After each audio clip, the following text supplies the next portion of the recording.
প্রিয় শিক্ষার্থীরা, আসসালামু আলাইকুম। আশা করি সবাই ভালো আছো। আজকে আসলাম আরেকটি পর্বে। এই পর্বে আলোচনা করবো অনুসরণী 1.6 35 পৃষ্ঠার 6, 7, 8, 9 নম্বর অঙ্ক নিয়ে। তো তোমরা শেষ পর্যন্ত ক্লাসটি দেখবে। আমি তোমাদেরকে সহজ করে অঙ্কগুলো বুঝিয়ে দেওয়ার চেষ্টা করবো ইনশাল্লাহ। আর আমার চ্যানেলে নতুন হয়ে থাকলে অবশ্যই চ্যানেলটি সাবস্ক্রাইব করে পাশে থাকবে, তাহলে আমি ভিডিওগুলো ছাড়া মাত্র তোমাদের কাছে ভিডিওগুলো পৌঁছে যাবে। আর ইতিপূর্বে যারা চ্যানেলটি সাবস্ক্রাইব করে রেখেছো তাদেরকে অসংখ্য ধন্যবাদ। আর ক্লাস থেকে কিছু উপকৃত হয়ে থাকলে অবশ্যই ভিডিও শেষে একটি লাইক এবং কমেন্ট করে তোমাদের মন্তব্যগুলো জানাবে। তো চলো আমরা অঙ্কগুলো শুরু করি। তো এই অধ্যায়ে তোমরা যে অঙ্কগুলো দেখতে পাচ্ছ এগুলো হচ্ছে পূর্ব পৃষ্ঠায় অর্থাৎ পূর্বের অনুসরণী 1.5 যে সাধারণ ভগ্নাংশ অঙ্কগুলো করেছো ওই অঙ্কের সাথে কিন্তু অনেকটাই মিল রয়েছে। শুধু ওগুলো ছিল তোমার সাধারণ ভগ্নাংশ, এগুলো হচ্ছে দশমিক ভগ্নাংশ, এই পার্থক্য, তাছাড়া আর কোনো পার্থক্য না। তোমরা অঙ্ক করলে বুঝতে পারবা যে অনুসরণী 1.5 মতোই অনেকটা অঙ্ক। তো আমরা প্রথমে 6 নম্বর অঙ্কটা দেখি। বলছে তোমার নিকট 50 টাকা ছিল, সে তার ছোট ভাইকে 15.50 টাকা এবং তার বন্ধুকে 12.75 টাকা দিল। তার নিকট আর কত টাকা রইল? তার নিকট কত টাকা রইল অর্থাৎ তার কাছে 50 টাকা ছিল, সে তার ছোট ভাইকে এবং বন্ধুকে দিয়েছে, তাহলে তার কাছে আর কত টাকা আছে? তাহলে কি করবো আমরা, যেগুলো দিয়েছে সেগুলো বাদ যদি দিয়ে দিই মোট টাকা থেকে, তাহলে তার কাছে কত টাকা আছে পেয়ে যাব। তো তার পূর্বে যে টাকাটা দিয়েছে সে টাকাটা কি করতে হবে? যোগ করতে হবে। যোগ করার পর 50 টাকা থেকে বিয়োগ করলে আমরা পেয়ে যাব। ধরো যে তোমার কাছে 100 টাকা আছে, তুমি তোমার ছোট ভাইকে দিলে 50 টাকা, তোমার ছোট বোনকে দিলে 25 টাকা, তোমার কাছে কত টাকা রইলো? তাহলে প্রথমে নর্মালি কি করবা, ওই 50 আর 25 যোগ করে নিবা 75, তারপর 100 থেকে 75 বিয়োগ করলে কত থাকবে? 25 টাকা তোমার কাছে আছে। ঠিক তেমনই এটা আর এটা আমরা আগে যোগ করে নেব, তারপর এটাতে বাদ দিলে তার কাছে কত টাকা আছে আমরা পেয়ে যাব। তো চলো করে ফেলি। তাহলে দেখো এখানে লিখে নিলাম যে সে তার ছোট ভাইকে দিল 15.50 টাকা অর্থাৎ 500 টাকা, সে তার বন্ধুকে দিল 12.75 টাকা। তাহলে এখন আমরা এটা কি করব, যোগ করে নিব। ঠিক আছে, তাহলে যোগ যদি করি তাহলে কত পাবো? 5, 7, 5, 12, 2, হাতে থাকে 1, 5 আর 2 7, আর হাতে রাখে 8, 1 আর 1 2, আর এই যে দশমিকের নিচে দশমিক বসে যাবে। ঠিক আছে, তাহলে কত টাকা পেলাম? 28.25 টাকা। এটা কিন্তু এভাবে পড়া লাগে, দশমিকের পরের অংশটা 2, 5, 4 এভাবে কিন্তু পড়া লাগে। ঠিক আছে, 25 বলা যায় না, বলতে পারো, কিন্তু আসল উচ্চারণ হচ্ছে 28.25। ঠিক আছে, তাহলে এখানে কি লিখবো, যে সে তার ছোট ভাই ও বন্ধুকে দিল। তাহলে এখানে লিখলাম যে সে তার ছোট ভাই ও বন্ধুকে দিল 28.25 টাকা। এখন তার কাছে ছিল কত টাকা? 50 টাকা। তাহলে এখানে লিখে নেবো যে তার কাছে ছিল 50 টাকা। তাহলে দেখো এখানে লিখলাম যে আমার নিকট ছিল 50 টাকা। তো এই যে এখানে দেখো 50 টাকা আমাদের দশমিকের অঙ্ক। তো দশমিকের অঙ্কে যখন এভাবে পূর্ণ সংখ্যা থাকবে তখন দশমিকটা কোথায় থাকে? দশমিকটা এখানে এক ধরে নিতে হয়। ঠিক আছে, তারপরে আমরা এখানে 2টা শূন্য নিয়ে নেব। আর সে তার ছোট ভাই ও বন্ধুকে দিল কত টাকা? এই যে 28.25 টাকা। তাহলে এখন এটা কি করব, আমরা এটা বিয়োগ করলে পেয়ে যাব। ঠিক আছে, তাহলে এটা এখন বিয়োগ করে দেবো। তাহলে 0 থেকে 5 বাদ দেওয়া যায় না, 1 10 ধার নিলাম, অর্থাৎ এখান থেকে 1 নিলাম, তাহলে 10 হলো। 10 থেকে 5 বাদ দিলে 5, এখানে 1 দিয়ে দিলে 2 আর 1 3 হলো। আবার 0 থেকে 3 বাদ দেওয়া যায় না, এর কাছ থেকে 1 নিলাম, 10 হলো। 10 থেকে 3 বাদ দিলে 7, এই দশমিকের নিচে দশমিক নেমে যাবে, এখানে 1 দিয়ে দিলাম, 9 হলো। এখান থেকে 1 ধার নিলাম, তাহলে 10 হলো। 10 থেকে 9 বাদ দিলে 1, এখানে 1 দিয়ে দিলাম 3, 5 থেকে 3 বাদ দিলে 2। তাহলে তোমার নিকট কত টাকা রইল? 21.75 টাকা। তাহলে লিখব যে তোমার নিকট রইল এত টাকা। উত্তর 21.75 টাকা। ঠিক আছে, আশা করি বুঝেছো। তো চলো পরেরটা দেখি। পরেরটা দেখো, এখানে বলছে পারুল বেগমের 100% জমি আছে। 100% জমি আছে। এখন বলছে তিনি এত শতাংশে ধান, এত শতাংশে মরিচ, এত শতাংশে আলু এবং অবশিষ্ট জমিতে বেগুন চাষ করলেন। অর্থাৎ এগুলো চাষ করার পর যে জমিটুকু বাকি রইবে 100%-এর মধ্যে, সেটুকুতে কী করেছে? বেগুন চাষ করেছেন। তিনি কত শতাংশে জমি চাষ করলেন? তাহলে এই অঙ্কটাও কি ঠিক এই অঙ্কের মতো, যে জমিটুকু আগে চাষ করেছে সেটুকু আগে কী করে নিব? যোগ করে নিব। তারপর যেটা পাবো 100 থেকে বিয়োগ করলে আমরা কি পাবো? অবশিষ্ট জমির পরিমাণ পাবো। আর অবশিষ্ট জমিতে কার হবে? বেগুন চাষের হবে। অর্থাৎ আমরা আগে কি করব, আগে যেগুলো চাষ করেছে সেগুলো বের করব, তারপর মোট জমি থেকে বিয়োগ করলে আমরা বেগুন চাষেরটা পেয়ে যাব। তো চলো করে ফেলি। তাহলে দেখো আমি এগুলো উঠিয়ে নিলাম যে তিনি ধান চাষ করলেন এত শতাংশে, মরিচ চাষ করলেন এত শতাংশে, আলু চাষ করলেন এত শতাংশে। এখন এগুলো আগে কি করব, আমরা যোগ করে নিব। ঠিক আছে, তো যোগ যদি করি তো এখানে দেখো আমরা সব সময় অঙ্কগুলোর ক্ষেত্রে দশমিকের নিচে দশমিক রাখবো। এখন রাখতে যে আমরা দেখছি এই ঘরগুলো ফাঁকা আছে, এগুলো চাইলে তোমরা শূন্য দিয়ে পূরণ করে দিতে পারো। ঠিক আছে, তাহলে এখন যদি যোগ করি তাহলে কত হবে, 5, 5 আর 2 7, 7 7 14, 4, হাত থেকে 1, একটা এদিকে চলে আসবে, তাহলে 0 0 সাথে 1 যোগ করলে 1, এদিকে 4 আর 2 6, 1 7। ঠিক আছে, আর এই যে দশমিক নিচে দশমিক বসে যাবে। তাহলে তিনি ধান মরিচ আলু চাষ করলেন এত শতাংশে। তোমরা এই অঙ্কগুলো চাইলে পাশাপাশিও করতে পারতা। ঠিক আছে, যে তিনি মোট চাষ করলেন বা তিনি ধান মরিচ আলু চাষ করলেন, পাশাপাশি যোগ করতে পারতা, কিন্তু আমি মনে করি নিচে নিচে করলে তোমাদের জন্য সহজ হবে। ঠিক আছে, তাহলে এখানে লিখলাম তিনি ধান মরিচ ও আলু চাষ করলেন 71.45 শতাংশে। তাহলে এখন তার মোট কত জমি ছিল, 100 শতাংশ। তাহলে 100 শতাংশ থেকে এটা বাদ দিলে কি অবশিষ্ট জমির পরিমাণ পাবো, যেটাতে সে কি চাষ করেছে, বেগুন চাষ করেছে। তাহলে আমরা এখন 100 থেকে এটা কী করবো, বিয়োগ করে দেবো। তো কথা হলো কী লিখবো, তোমাদের করে দিই। তাহলে দেখো লিখলাম পারুল বেগমের জমি আছে এত শতাংশ, অর্থাৎ 100 শতাংশ।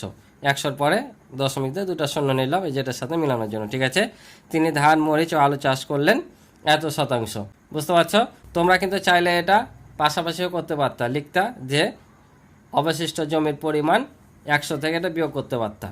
ঠিক আছে, কিন্তু ওভাবে করলে তোমরা পাশাপাশি বিয়োগ করতে পারতা না, নিচে নিচে করতা। তার চাইতে এই যে নিচে নিচে করে দিলাম, তোমাদের বিয়োগ করা যোগ করাগুলো সহজ হবে। তোমরা চাইলে ওভাবে করতে পারো, যার যেটা ইচ্ছা, কিন্তু আমি মনে করি নিচে নিচে তোমাদের যোগ বিয়োগ করলে দশমিকের অঙ্কে সহজ হবে, তাই আমি এভাবেই করাচ্ছি। ঠিক আছে, তাহলে এখন বিয়োগ করি।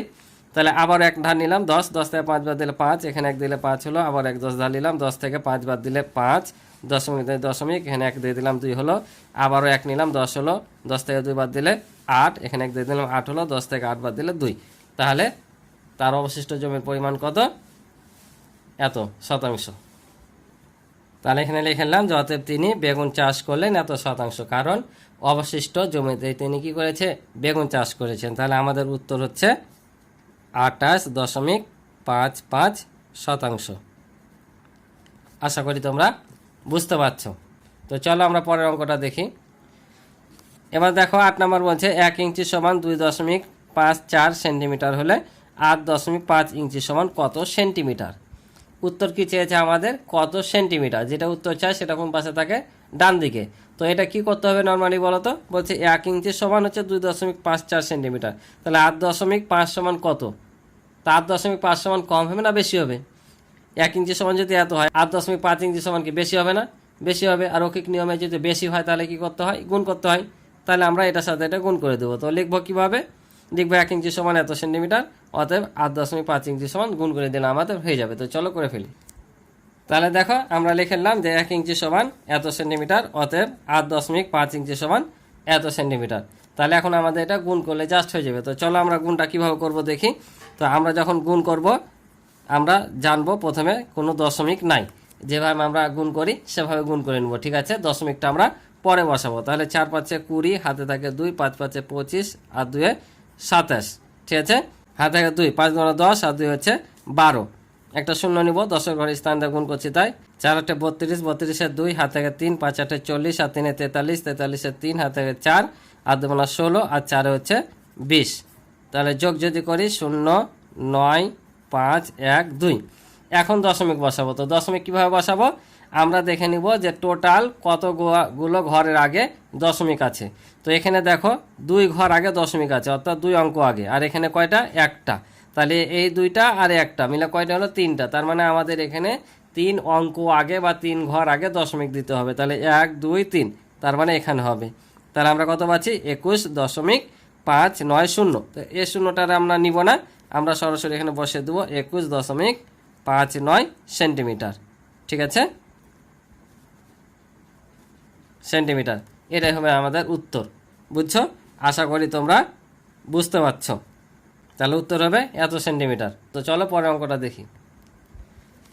এবার দেখো 9 নাম্বার বলছে একটি গাড়ি ঘন্টায় এত কিলোমিটার যায়, এত কিলোমিটার যেতে গাড়িটির কত ঘন্টা লাগবে। এখানে উত্তর চেয়েছে কিন্তু কত ঘন্টা লাগবে। তাহলে ঘন্টা আমাদের কি করতে হবে, ডান দিকে রাখতে হবে। তাহলে এখন কি করতে হবে যে একটি গাড়ি ঘন্টায় এত কিলোমিটার যায়, এত কিলোমিটার যেতে, তাহলে এখানে আমরা যদি ঘন্টা ডান দিকে রাখি তাহলে কিভাবে সাজাতে হবে, এক ঘন্টা যদি ডান দিকে থাকে তার মানে আমরা লিখবো যে 45.6 কিলোমিটার যায় কত ঘন্টায়, 1 ঘন্টায়। তাহলে আমরা কি করতে হবে, 1 কিলোমিটার যেতে কত ঘন্টা লাগে সেটা বের করতে হবে। তাহলে 45.6 কিলোমিটার যেতে যদি 1 ঘন্টা লাগে, তাহলে 1 কিলোমিটার যেতে কম সময় লাগবে না বেশি, কম। তার মানে আমরাকে 1কে এটাতে ভাগ করতে হবে। আবার যখন বলবো যে এত কিলোমিটার যেতে সময় কম লাগবে না বেশি, অবশ্যই বেশি লাগবে, তখন কী করতে হবে, গুণ করতে হবে। অর্থাৎ সব মিলে দাঁড়াচ্ছে যে আমাদেরকে এটা দিয়ে ভাগ করলে কত ঘন্টা লাগছে যেতে আমরা পেয়ে যাব। তো কিভাবে গুণ ভাগ হচ্ছে খাতা কলমে তোমাদের করে দিই, তাহলে আরও বুঝতে পারবা। তাহলে দেখো লিখলাম গাড়িটি 45.6 কিলোমিটার যায় 1 ঘন্টায়, অতএব গাড়িটি 1 ঘন্টায় কম যাবে না বেশি যাবে, কম, তাই এটা আমরা কি করব, ভাগ করব। বুঝতে পারছো? অতএব গাড়িটি 319.2 কিলোমিটার যেতে কি বেশি সময় লাগবে, তাই এবার গুণ হবে, গুণ কোনটার সাথে, ওপরেটার সাথে। তো একের সাথে এটা গুণ না দিলেও হবে, যাতে একের সাথে আমরা যাই গুণ করি সেটাই হবে। এই যে দেখো টোটাল মিলে এলো কি, ভাগ করতে হবে, অর্থাৎ এটা দিয়ে এটাকে ভাগ করলে আমরা কত ঘন্টা লেগেছে আমরা পেয়ে যাব।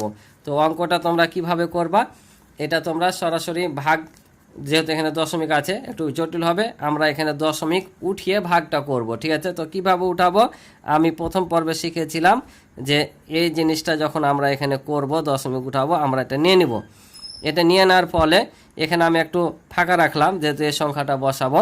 তাহলে আমরা সব সময় দশমিক উঠার জন্য দশমিকের জন্য 1 নিই, আর দশমিকের পরে যতগুলো অঙ্ক থাকবে তত সংখ্যা নিই, ঠিক আছে? তো আমরা যখন ওপরের দশমিক উঠাবো তখন নিচে নিব, আর নিচেরটা যখন উঠাবো তখন ওপরে নিব। তাহলে এ দশমিকের জন্য নিচে 1, আর একটা অঙ্ক আছে তো একটা 0। তাহলে এবার দেখো আমরা এখানে এই সংখ্যাটা পুরোটাই বসিয়ে নিলাম দশমিক ছাড়া, আর এই যে এই দশমিকের জন্য 1, আর দশমিকের পরে একটা অঙ্ক আছে তাই একটা 0, ঠিক আছে? তো এখন আমরা এখানে যদি 10 কাটিয়ে দিই তাহলে কি থাকবে, কাটাকাটি করে নিলাম, ধরো যে এ 10 বাদ, তাহলে আমরা এখানে পূর্ণ সংখ্যা কত পেয়ে গেলাম এখানে, ঠিক আছে? তাহলে এই পূর্ণ সংখ্যাটা পেয়ে গেলাম। এখন এটাকে আমরা ভাগ করলেই পেয়ে যাব যে উত্তর কত। এখন ভাগ যদি করি এটাকে, তাহলে কত দিয়ে করবো, দেখো এখানে 3 ঘর আছে, 3 ঘর নিলে কমে যাবে, তাহলে 4 ঘর নিব। তাহলে আমরা 7 দিয়ে গুণ করে দেখি, তাহলে 6 7 42, 7 থেকে 4, 5 7 35, আর 4 হচ্ছে 39, 7 থেকে 3, 4 7 28, আর 3 হচ্ছে 31। তাহলে আমাদের মিলে যাচ্ছে, কত পাচ্ছি, 7 পাচ্ছি। তার মানে আমাদের এখানে উত্তর কত হবে, 7 ঘন্টা।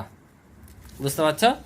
তাহলে গাড়িটি যদি এত কিলোমিটার যায় 1 ঘন্টায়, তাহলে এত কিলোমিটার যেতে 7 ঘন্টা সময় লাগবে, আর এটা হবে আমাদের উত্তর। তাহলে উত্তর 7 ঘন্টা। আশা করি তোমরা বুঝেছো। তো আজকে এই পর্যন্ত ছিল এই পর্বের অঙ্ক। ক্লাসটি ভালো লাগলে এবং কিছু শিখে উপকৃত হয়ে থাকলে অবশ্যই ভিডিওতে একটি লাইক এবং কমেন্ট করে তোমাদের মতামতগুলো জানাবে। তো আজকে এই পর্যন্ত ছিল এই পর্বের অঙ্ক। দেখা হবে পরবর্তী নতুন পর্বে। আল্লাহ হাফিজ।